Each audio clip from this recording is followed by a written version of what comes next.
Hello, hello, hello. Welcome to Lunch and Learn Live. I feel like I need to have some kind of a little, excuse me, jingle. I want a jingle. You're not allowed to play music on Facebook. If I was allowed to play music, I would play a song and we'd have a little dance while you all start to arrive. But since I can't play music, I feel I need a jingle. That's where I'm at. A jingle requirement. How are you all, my love? I can see you starting to arrive now. Welcome, welcome, welcome. Lunch and Learn Live today, I thought I would do slightly, not differently, completely differently than I've ever done it before, but a little bit like we did when we were doing the Emerging Together training, where I did some Q&A. Rather than me bring more content, I thought it might be really nice to do a little bit of coaching today, and coaching around wealth, money, finance, career, in that kind of domain. If you are having challenges in that area, I would love to be of support to you. So as you are arriving, first of all, tell me hi in the comments section. Thank you, Jean. I think I should do some jingle singing. Yes. In the comments, let me know where in the world you are and what's for lunch or dinner or midnight snack, depending on where you are. Earl Grey tea at my end, as per. I had a very yummy sandwich for my lunch, actually. Hey, Alison in Buckinghamshire. How are you, my love? Good to see you again. I feel like I've got my little Lunch and Learn tribe, you ladies. It's very good to have you. Very good to have you indeed. But yeah, I thought today, rather than me teach more content, although I've got some content I can teach if we need to, I thought it might be nice to actually kind of do some coaching, Q&A style. So, hello Sheila, having your cup of soup in Cape Town. Hi Danielle in Devon, good to see you, my love. Good to see you all. Hello. And if you know anyone who could use a little bit of money coaching, a little bit of insight into some challenges they're having, maybe you were chatting to a friend or a sister or a mum or someone. Reem is a first-timer here in Surrey. I haven't prepped lunch yet, says Reem. Welcome, Reem. Welcome to your first time Lunch and Learn Live with us. Great to have you, my darling. We hang out here every Tuesday. Usually I do a bit of teaching, but today I'm going to do a bit of coaching. So for that, I kind of need you ladies to ask me some questions. And Julie is on the Eurostar. Oh, I want to be on the Eurostar. That means I've been to Paris. That'd be great. We're trying to go to Wales in our caravan in a couple of weeks' time, but it's proving incredibly difficult because we haven't yet booked caravan sites. We are such last-minute holiday people. I'm really not good at this sort of stuff. Simone has rushed back from the co-op to see us. Hi, Manda. Manda cooked us a lovely dinner the other night. Manda came to visit in the Cotswolds. She and her husband Ganesh, and Greg and I were treated to the most delicious dinner ever. And I made the last of the leftovers, you'd be very proud, into a kind of pancake pakora mash-up thing, Manda, with my chickpea flour. I felt very proud of myself. I thought you'd be proud. I had that for lunch a couple of days ago. The last of the leftovers was very good. Well, anyway, so today, ladies, we, as you know, over the last sort of 3 weeks, we've been talking all things money, wealth, our relationship to money, and, overcoming financial challenges, or maybe not even financial challenges, but just getting ourselves sorted for the future. We know we are in uncertain times financially. If you've not yet clued into that, I think start cluing, because it is going to happen. It is happening. And we need to be able to know that we can achieve stability and indeed continue to grow so that we're okay for the weeks, the months, the years ahead. And I know that for many members of our community, that looks like making choices now for the future. For many of us, it looks like, what do I do right now with what's going on right now in my business or right now in my career? So I would absolutely love to be able to support you in whatever way I can today. So my greatest possible outcome would be to answer your questions. Maybe share with me what's going on, challenges that you might be having in the realm of money, finance, wealth building and so on. And let's see if I can support you in some way, shape or form. If you're all good, I will teach a little bit of content, something that you may not have heard about, and we'll get the conversation started with that. But I'll give you a few moments to type some things into the comments section if that is the case for you. As you may or may not be aware, we are doing our little mini-series on wealth because this Saturday at 9:30 a.m. In London, I am running Wealth Insights, one of many Wealth Insights, where we will be digging into some of the challenges that many of us have around our relationship to money, money mindset and so forth, why most of us get stopped doing anything about our finances and how to approach that, and what we need to be doing right now to be able to plan for the future, but also what do we need to be doing right now to take care of the right now. So that's going to be coming up on Saturday, the 1st of August. We have over 500 women registered to join us already for Wealth Insights. It's completely free. Ordinarily, this is a paid event that we do live and in person in London, and it usually has a price tag attached to it. But because we are really foraying into the realm of the virtual these days, we are doing this one absolutely free. 3.5 hours in-depth workshop for you at 9:30 a.m. I can see Joe has posted that there, oneamany.co.uk/wealth-insights. You can get yourself registered. Please share it with a friend. The more, the merrier. So Jean, great. Thank you, Jean, for kicking us off with a bit of Q&A. Jean says, I am definitely at stability, but I'm struggling to get the right mindset to move to the next level. How would you approach sort of reprogramming myself? I like it. It makes you sound like a computer. A bit of coding. We need to do a bit of coding, Jean, don't we, and reprogramming for the next level. So if you missed my Lunch and Learn Live on the stages of wealth, sorry, I'm sneezing. Excuse me. If you missed my Lunch and Learn Live on the stages of wealth a couple of weeks back, you can either find it on the Facebook page or come and join me on Saturday, because I will review the stages of wealth again on Saturday for those that are coming. Yay, Sheila's coming. Hooray! So Jean is telling us she is at the stability level. So stability, I feel like I need to draw you a picture. Let's get the flip chart, shall we, ladies? Let's bring the whiteboard. You'll notice I have made another step towards sustainability, and rather than using all my flip chart pages, I am using a whiteboard these days. So whiteboard's a little tougher with the lights and things, but nonetheless.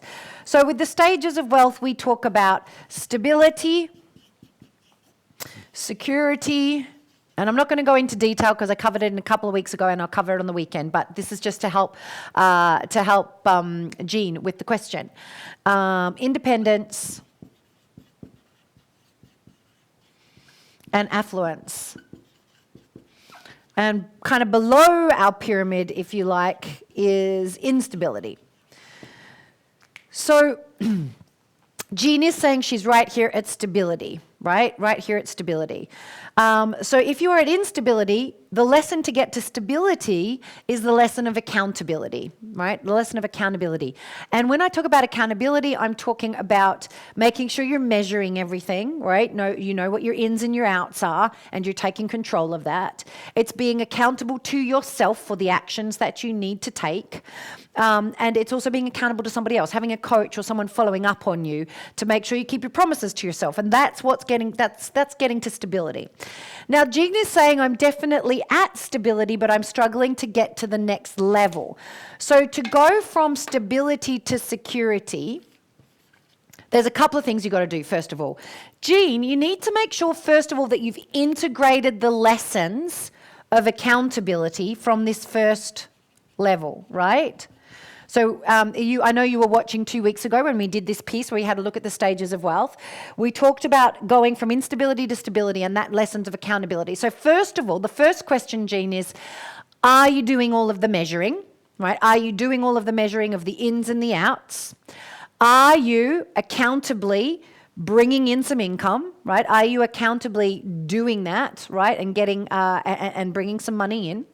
And are you accountable to someone? And I know Jean is in our Living the Change program, so I know that you've got some momentum and you've got some support there. So if they are integrated, if you are measuring and you are in action, earning some money, and you're measuring it and spending less than you earn and starting to allocate effectively, then good. If those are integrated lessons, then you're good.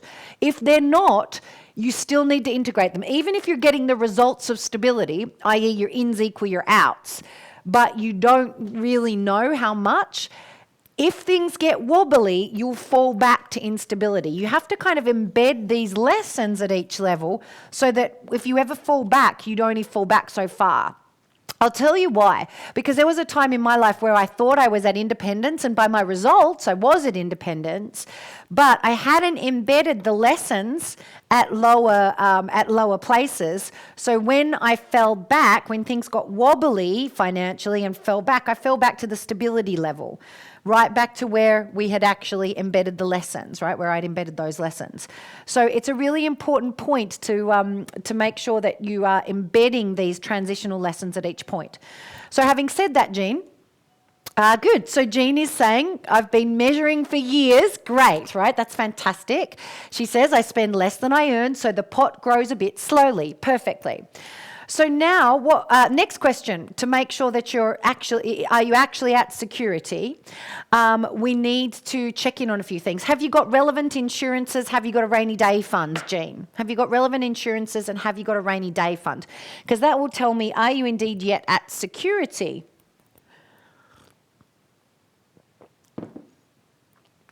But while you're coming back to me on that, I'll keep talking. The lesson that needs to be learned or embedded, let's get some more colours here, because we can always have more colours.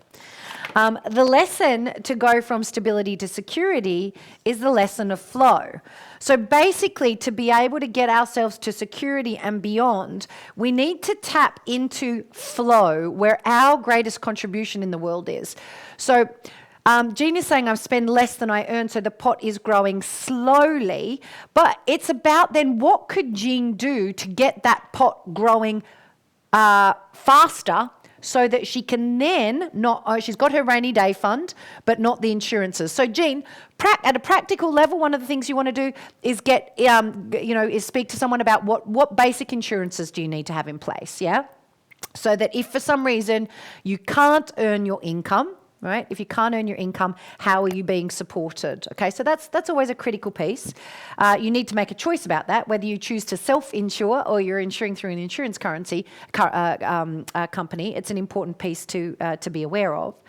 Then, by the way, ladies, of course, none of this is personal financial advice, which is why I'm saying chat to somebody for whom that is their area of expertise. But I can see Helen saying, what insurances do I need at 60? Well, it depends on your setup, Helen. It's a really personal question. But have a chat to a good IFA. Have a chat to Catherine Morgan or Rebecca Robertson or one of those ladies who in our community. There's some really good IFAs in our community that can support you with those questions. But it's things like possibly income protection insurance, possibly life insurance, so that if you have, a big mortgage that needs paying off, that's covered for whomever inherits it and so forth. Things like that is what you want to be thinking about. But once you've got that, once you've got your rainy day fund in place and you've got your security, you've got some insurances in place, if your income stopped, you'd be okay. But the next level then is independence. And it sounds like, Jean, there's two pieces. One is to secure yourself at security and then to move to independence. So the first question is flow.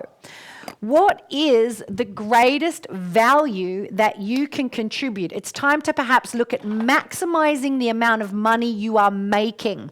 And if you remember in the second Lunch and Learn we did, and again we'll cover this on the weekend, we looked at the 3 stages of wealth creation, the 3 steps of wealth creation. One being the make phase, where we turn our energy into money. One where we bring order to our money, that's called the manage phase, and one where we bring the multiply phase, where our money makes more money. So the security, moving from stability to security, is really about unlocking exponential growth, or at least some kind of growth, in the make phase. It's about adding value to other people, right? So Jean, the first question is, what are you great at? What are you great at, and where can you mobilize the greatest amount of income for the energy that you bring to the world? Because that will very rapidly increase the amount of money at that point. The second question, and it sounds like because you're very close to achieving security, it's then about making these first steps towards independence. And that is learning the lessons of investment. It might be investment in yourself. It probably starts with investment in yourself, in your own education, but generally getting started with investments, and just small investments, right? Getting your money now working for you, taking some of your money and investing it so that it starts paying you a dividend, or purchasing rental properties, or doing whatever it is that appeals to you and feels right and good for your risk profile. But essentially, you want to start building assets that are then going to pay you a rate of return. In order to do this, a lot of people have got to do a lot of work around fear, right? Because most of us are educated in how to get a job, work hard, earn and save some money, but then we stop because our education system doesn't teach us how to invest safely. It doesn't teach us that. And our cultural paradigm is not that, right? It's not talked about much in our cultural paradigm. So often, to move from security to independence, there's a big fear barrier, because also what it takes to mobilize a lot of money here is not the same as what it takes to achieve independence. This was a lesson I learned the hard way. I'm an amazing entrepreneur. I've got a great risk profile for business. People, I take a lot of risks, right? I take a lot of risks, a lot of people would say. And, very quickly in a new business, I'm able to mobilize revenue fast. I know how to do that. I can get a business, from a standing start to a 7-figure, kind of millions of turnover in, somewhere between 12 months to 3 years is generally the time frame, depending on the nature of that business. So I can mobilize flow. I know how to be in my greatest flow and to get a team around to mobilize flow through a business very quickly. That said, I would never be able to move beyond security unless I learn a new lesson, which is the lesson of investment, right? And that's a different lesson. In fact, the risk profile of somebody who earns their income from assets rather than from their own energy is very different. And I had to learn that. I had to learn that my everything that makes me awesome as an entrepreneur makes me really rubbish as an investor, right?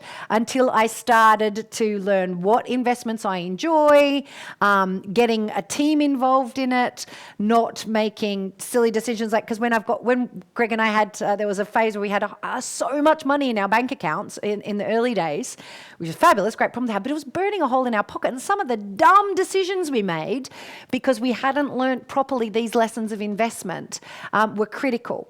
So it's about learning how to start at the level that you're at, overcome your fears and start investing smart and wise, not big and bold. Some of our first investments were like $250,000 into stuff we didn't understand. It was dumb. Don't do that, is my recommendation. So Jean is saying, investment scares the whatsits out of me. So in that case, Jean, the first place to look at is invest in yourself to work with the fear that you have around it and the limiting beliefs that you have about yourself that you're not able to do this confidently and congruently, right? That's the first place to start. It's not to start investing. Once you've let that stuff go, then we can move on. Yeah, absolutely. Fantastic. Louise says, I love this. The first time I saw this, I was aiming for security. Now I have a 5-year plan for getting to independence. Woohoo, Louise, well done. I'm so glad to hear that, darling. It is such a powerful model, isn't it? And how long ago did you start that journey, Louise? I really would love to know when you first, the first time you saw the stages of wealth and how long that's taken to kind of get those things in place. Well done, my love. Well done. Excellent. Well done. Ruth is saying she's got an excellent IFA, so that's good. Yes, good. And as we said, there's a couple of good girls in our community too. Rebecca Robertson, Catherine Morgan, good people. So does that help, Jean? That's the first port of call for you then, my love, is working on this. Well, first of all, talk to someone, talk to an IFA, or talk to someone who can help you get some good insurances in place that can advise you well on that. Not a billion things you don't need, but just the little things that you do need. And then really simply start working on the fear. And then once you work on the fear, you'll recognize that you need advisors to be able to get into investment, not necessarily an IFA. It could be many different ways that you start investing. Not everybody goes down the path of an IFA, but there's a good place to start if you're uncertain, as long as they're good, as long as they're not transactional IFAs, yeah? You want someone who's actually helping you to create the right plan for you. Oh, that's great. So Louise says she first heard about this last summer and she was focused on security. Now she's got a 5-year plan for independence. Hooray! Well done. That's great, Louise. Good to hear. Well done. Well done. So I'm just in today's Lunch and Learn, ladies, I'm just doing general Q&A, a bit of coaching, a warm-up, if you like, to our Wealth Insights workshop that's happening this weekend, 9:30 a.m. on Saturday, London time. You are all welcome to join us. The link is in the comments here. It's at oneamany.co.uk/wealth-insights. The dash, not the word hyphen. Please do come and join us. There's going to be lots of fun where we dig in on this and have some real insights into our relationship to money. It's going to make a real difference. So if you're first time here with us today, please do come and join us. It will be a lot of fun. So having said that, what else? What other questions have you got? Let's come and take some more of these great questions. Here's one from Alison. Thank you, Alison. So Alison says, I got a full-time job with the local council, but a variety of issues that might mean it's not as stable as I thought it might be. An acquaintance is trying to get me involved in a health and wellness business, which is well established, but does mean I will need to work hard to build my own business links and customers. I'm not sure with full-time job and time for leisure and rest, and I'm doing one of many living the change, that I've got the time and energy, but it would be another income. I'm uncertain whether to prioritize what I have at the moment or start looking for an additional income. Got it, Alison. Got it. So again, first steps first. We've got to see where we are on the pyramid. And what I'm hearing is at the moment, something which feels like it's providing and you're at security with could not be as secure as you thought. So then the question becomes about what's the best way for you to replace the secure piece. If it is mobilizing more flow through starting another business, starting something, then it's got to be something that fits your natural talents and abilities, right? So this is the way to decide. It's not about, if you're doing something for additional income, right? It should be something that's in flow. You don't want to do something that's additional income, but absolutely out of flow activity for you, Alison. The reason is if you're already juggling a full-time job and replenishment and so on, if it's in flow for you, it'll feel enhancing, and provided you set good boundaries, you'll be fine. But if it is out of flow, right, if it is something counter to your nature, it will deplete you, right? It will deplete you, and you'll find it won't get you the increased income you want to move to independence. And remember this point, that we don't earn our way to independence. We invest our way to independence, right? To create financial independence, it's about the multiply phase. So if you're if you're in a full-time job that utilizes all of your strengths and you enjoy, then and you're looking at adding additional, is it that you want the additional income, or is it that is insecure? If it's that is insecure, and this additional income piece, there you've got your answer, darling. I could do this, but I'm really not passionate about it. Don't fucking do it. Don't do it, right? There are so many ways, right? So many ways to achieve financial independence that are aligned with your sense of flow. And if this doesn't toot your horn, don't do it, right? Don't do it. So, Alison, you've got to reflect on, if you want to increase your income, right? So this is the step of increasing your income, of going from stability to security, and then you've got to have this in place to continue on beyond that, right? You've got to have, just as you have to keep accountability to continue on, you need to keep flow to continue on. You just need to layer in more lessons. If you are at security, you don't want to take something that is out of flow. You will not be able to sustain more income from that. You won't be able to do it, right? It won't be sustainable for you. You want to make sure that it is something which is in flow. So look at what you're great at. And then if you want to start something in addition to your current work, then find some additional work you can do in that area that you love, something that lights you up. And that's what I think you want to be thinking about, Alison. What is it that would really switch you on? What would really light you up? What would you love? What are you great at? What can you do in your sleep? That's the sort of stuff that you want to be doing, to be going into. Yeah, I hope that helps. I hope that helps, my love. Does that help? Let me know. Great, let's come on to Helen. Helen's question. I have a limiting belief that it's too late for me, as I don't do share stuff. I've got no mortgage pension to more pension in the... I don't do share stuff, no mortgage pension to more pension in next 7 years. I don't know what that means, Helen. Could you write that again for me, my darling? Yeah. Okay, yes. So while Helen rewrites that for me so I'm clear on what the question is, I'll just come to finish off that. We were having a chat with Alison. Alison said, I've had lots of jobs in the last 10 years that don't light my fire, including what I do now. I need to find something that does. There you go, my love. So that's it. So really what you need to do is start the journey of understanding your flow. This is the work that we do at Be Fulfilled, right? Be Fulfilled is really where you go from, where we do the lesson of, turning the energy into money, right? What is most in flow, where you discover the most in flow expression of yourself. I know you're in Living the Change, so in the meantime, Module 5 is going to be helpful for this, Alison, right? Module 5, where you look at your purpose, and you start to have a look at some soft power planning, that will help switch you on to that.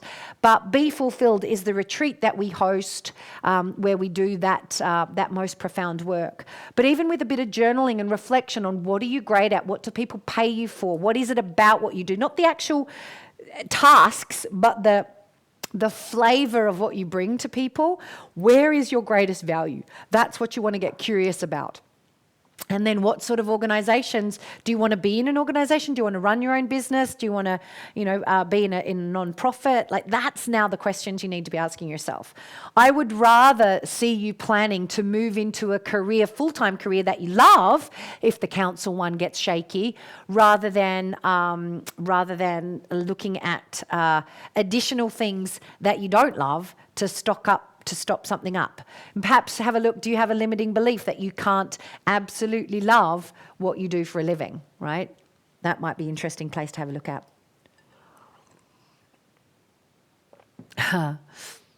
I love this from Emily. Emily says, if you're in flow, tooting your horn is immense. It becomes infectious and others then join you and your new interest grows. That's exactly it, right? So you've got to love what you do. Okay, so Helen is saying, sorry, I've got a small pension now, because I couldn't quite understand. I've got a small pension now. I will get more in 7 years. Okay, and my limiting belief, I also am carer for my special needs son. I've got a kind of security. Money will drop. Okay, I'm trying to understand this flow with circumstances and my age. Got it. So the first thing that I would say is one is never, in my humble opinion, too old to do, I kind of want to say anything, but that might sound glib coming from someone who's 43. But seriously, I don't think 60 is too old, right, for anything, to either earn more income, should that be a good choice for you, doing something that you're great at. So I know I hear that you're a carer for your special needs son. So if that's full time, it's like what can you do alongside? But let me give you some examples. I mean, my mother-in-law is awesome, right? My mother-in-law is awesome. When she hit 60, she realized she had nothing for her retirement. And she realized she had a few good working years in her. She didn't have any education. She, had been a full-time mum her whole life, worked in a supermarket for a little while. And then what she did was she became a full-time carer. She chose to be a full-time carer for an adult girl with learning disabilities, and she was able to mobilize. She was able to get a good income for doing that, right? It took what she knew how to do, mum, right, how to mother, and help this young woman dramatically. And they had a fabulous few years together, where Heather was able to earn a really great income and kickstart her. In Australia, we call it super fund. Kickstart her super fund investment, which she hadn't had. So there are lots of. If it's this piece of, first of all, creating flow is what can you do to turn your energy into money. Now, Helen, that's going to depend on how much time you've got. It depends on how, your special needs son, like how much care time he needs. But if you've got some extra additional energy, I already know that you can care. So there is a huge demand for carers and nurse, nursing staff and those sorts of things at the moment. Massive, and it's only going to get more as our population gets older.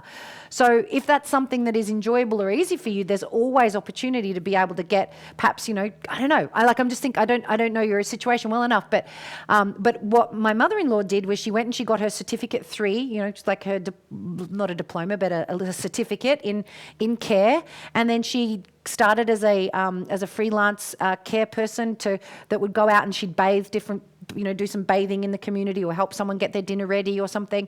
Really simple stuff, but she was able to start increasing her income because prior to that she had been living off benefits. It was a really, really powerful thing that she did, and then when she made the commitment to work with the young woman with special needs, her income went up dramatically and she was able to really kickstart that point. So that's an example, right? But there are ways that you could get in flow. There are things that you know how to do, Helen, that someone woke up not knowing how to do, and that people would pay you for if you wanted to. And it doesn't matter how old you are, right? Yes, okay, there's going to be areas where it's going to be more or less easy to get a start. Of course, I'm not going to stand here and say age is irrelevant. It's not irrelevant, but absolutely there are ways that you could mobilize more income if you wanted to.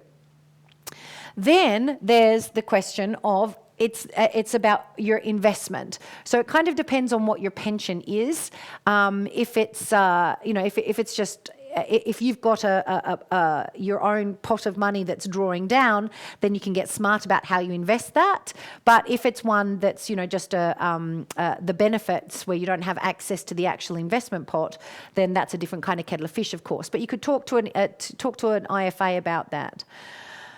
So she's saying, okay, I would get more if I put my son into care and went into care work. I would get £9 an hour. Yeah, there you go. So that's one way that you could look at it. But then you have to choose whether that's what you want to do, right? But what I want you to do, Helen, is I want you to go in, and I know that you're in Living the Change. So I want you to do the limitation release meditation on the limiting belief. Right? On the limiting belief that it's too late for me. Because it isn't. It absolutely isn't. it's never too late, right? It's never too late to be able to add value to other people. It's never too late to increase your income. It's never too late to get smart about investments, you know. I mean, there's all sorts of things that you could do. You know, there's you know, there's would be loads and loads of opportunity to do stuff that you enjoy doing for people, and it could potentially work around the care that you do for your son as well, right? It doesn't have to be a job, you know. I'm thinking about people, and I'm just kind of assuming, I don't know if you've got what education you've got or any of that sort of stuff, Helen, but even if you had, you know, very little education, there's housekeeping, there's contributions you could make, you know, to caring, to looking after kids, doing a school pickups for a busy mom, you know, all sorts of things that you could work in your home with your son there too, that I'm sure would be of contribution to people in the world. Mobilize some income in addition to, you know, what you're doing, and all sorts could happen. Make sure you get advice though, because sometimes if you're earning, it depends on what your pensions are as to whether it impacts that kind of stuff. But yes, the first thing is the limitation release. Oh, there you go. You're a teaching assistant, so there you go. Get creative. I know there'd be a lot of people who would love to have a mature woman pick their kids up from school and look after them until 6 p.m., maybe put some dinner on, you know, and with a qualified teaching assistant. You know, stuff like that can really, really help. And the right families would really contribute. It's all sorts of things you could do, right? All sorts of things you could do. First, release the limiting decision. Really important. Yes, and you too, Alison. Go back to that too. Yeah, no. I too believe it's too late in my career and I can only work in councils or charities. No. That's not right? Here's the thing. I am an entrepreneur and I hire people, right? That's how I do what we do in the world, is I hire people. And who I hire, well, for me, age is pretty much irrelevant, right? It's irrelevant. And if you look beyond your industry, the value that you have in your industry can often be really helpful in something that is different, right? That's a really critical piece. Your skill sets can be applied in other areas, ladies. It's really, really important that we understand that it's not just the area that we know where we can get jobs. If you package yourself in the right way and say, you know, I've been working in council for 10 years, and so I understand how this works, and you go, pitch that to, I don't know, like just off the top of my head, property developers, or who else might need to engage with councils in some way? Schools, any industry, entrepreneurs, small businesses who are looking for, you know, if you look at your background, who would love to have access to someone with that background that's in a different industry? That's where you can get very, very creative, right? It can be very, very creative. Yeah, but I want to say this, Alison says, sadly, this hasn't been my experience, but it may be where I look. It could be where you're looking, Alison, or it could be who's doing the looking. If you have a limiting belief that it's too late and I'm only good for council and charities, if that is your belief, and then you go looking, you won't even see the opportunities. You might glance and you go, no, I couldn't do that because of X, Y, and Z, right? It's what happens. I see this all of the time. So you've got to let go of the belief first. If you don't have the belief, if you believed instead, I want you to imagine for a second that you believed that you were the living, mature embodiment of awesome skills that would be of great value to the right organization. You would find those organizations. You'd apply for the jobs. Even if you didn't get them, you wouldn't care, because you just got to find the right one, right? Important stuff. Yes, good. I've felt this way for 20 years. So true. So let go of the belief first. Don't go looking when you're full of the belief. You won't see the opportunities, right? It's like the woman who wants to find Mr. or Mrs. Right and believes all the good ones are taken. You don't even notice the good one who lives right next door to you because you believe all of the good ones are taken. They just don't rate on your Richter scale when you have that. Good. Yeah, there you go. Shredder David saying, I'm fed up of working in the NHS due to the work culture. I've got this need to help people. What else can I do? So many things, right? First thing to do is some research. Well, what could you do? What are you great at? What are you good at? So if helping people is your bag, there's so many different ways that you can help people, yeah? There's helping kids, there's helping parents, there's helping people in their homes, there's coaching, there's retraining in counseling. There's a million different ways that you can help people. It's what is right for you based on your skill sets and your personality. Yeah, this stuff is really critical. As I said, this is the kind of stuff we cover off at Be Fulfilled. So if you know you'd be interested, if you kind of need some help in this area, by all means, reach out to the girls in the office.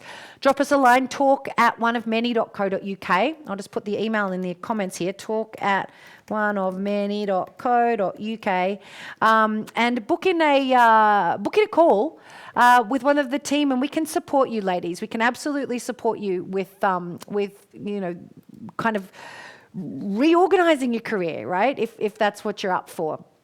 But it's never too late. The key is let go of the limiting beliefs. And if you've got any of these limiting beliefs, let them go. You don't need them, right? You don't need them. And then also remember that it is not what you earn that gets you to independence. It's what you invest that gets you to independence. So if you've got a rainy day fund and then still you're earning more, which you would be if you're at security level, so once your rainy day fund's taken care of, then you're still earning more than you're spending, that money should all just get channeled into your investments. Get started with investing, yeah? And if that scares the crap out of you, then come to Wealth Insights on the weekend and let's start the journey of getting you emboldened and brave and courageous in your relationship to money and investments, right? That's a critical piece. So just a little reminder, Wealth Insights to help you get started on these, letting go of these beliefs and identifying these things that are holding you back is happening this Saturday at 9:30 a.m. London time. You can join us anywhere in the world, provided that you're okay to be awake at 9:30 a.m. London time. It goes for 4 hours or so, and we will be talking about everything to do with increasing your financial returns in your life, right? Turning money from a problem into an ally to shape the world the way you want it, yeah? And that's it, Helen. Yes, it's what you invest in that gives you independence, not what you earn. It's where you put your money and how your money earns you money. That is the difference. So come along. Thank you, Joe. Joe's just put the link in there for you. This 1st of August, at 9:30 a.m., oneofmany.co.uk/wealth-insights. Come along. And we'll help you out. It's going to be workshop style. We'll have a good time, my darlings. Well, please do share with me what you're taking away from today. So in the comment section as we wrap up, I've had a chat with Alison, we've had a chat with Jean, we've had a chat with Helen, a small chat with Shraddha as well. What are you taking away from today? What are you taking away? What are you going to apply? What are you going to do differently? Jean says, thank you. I feel so much more positive today. Hooray! Good to hear, my love. Fantastic. Yay. Good. What are you taking away? Let's hear from a couple of you. I'd love to hear what insights or wisdom are you applying to your own situation based on what we've been talking about in our Lunch and Learn Live. Shraddha says, I'm coming there on Saturday. Hooray! See you then, my love. Good to see you. Good to see you there. I love that little cutie pie. I'm assuming that's your little cutie pie in the picture. Awesome. Good. Any other shares before we wrap up? Excellent. And of course, if there's anything we can do to support you in any way, always just drop us a line at the office. We'll be here to support you. Oh, that's very lovely, Helen. Thank you. A privilege to be here and be given your wisdom. You're very welcome. And Alison says, I need to do that limiting belief meditation so that I can let go of can only do. Yes, please, Alison. I look forward to hearing how that goes for you, my love.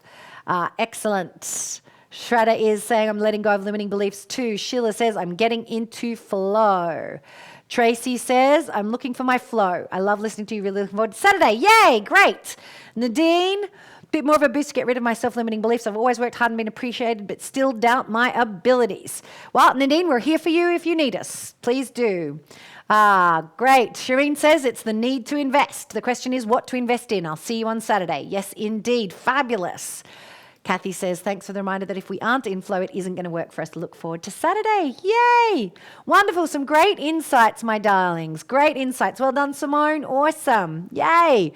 Well, my loves, it's been fabulous to spend some time with you. If you know someone who needs a bit of a pep up in the career or finance area, please do feel free to tag them in the comments, write their name and tell Facebook that you are watching it. Share it to your page. Say, hey, I thought you might be interested in this. It's always lovely to spread the message far and wide and share this with as many women as we can, because it's going to take all of us, my darlings, all of us, to be stepping up into our impact and doing that without burning out, doing it in a way which is aligned with our souls and contributing in the world meaningfully. Let's do it together, huh? Awesome. Wonderful. I like this. Ruth says, I need to stop hiding under my rock and be way more proactive. Let's do that, Ruth. Let's do that. Yay. All right, darlings, thank you so much for spending some time with me today.